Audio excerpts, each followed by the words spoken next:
আয়োজন করেছে, আমরাও করেছি।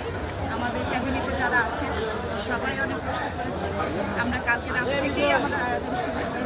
তো আপনি ছিলেন আমাদের সেখানে। আর যা আশা করেছি তার থেকে মনে হয় অনেক বেশি আমরা সাকসেস পেয়েছি আলহামদুলিল্লাহ। অনেক শিল্পী দেখলাম যে আসলে এই যে সবার ভালোবাসা বা সবার যে উপস্থিতি, এটা কি বার্তা দেয়?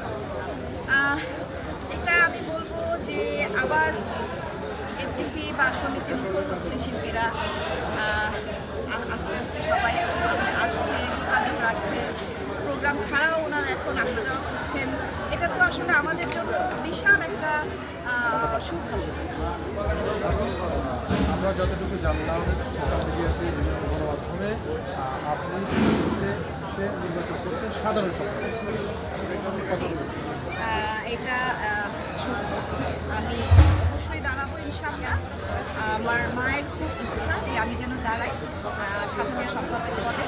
আমার মার ইচ্ছার কারণেই আমি দাঁড়াচ্ছি।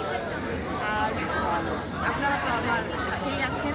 আর আমার যারা ভোটাররা আছেন শিল্পী সমিতি, তাদের সাপোর্ট আমি আশা করি যে সম্পূর্ণ পাবো। বাকিটা কেমন চ্যানেল হতে পারে? প্যানেল দক্ষ শিল্পীদের নিয়ে আমাদের প্যানেল হবে।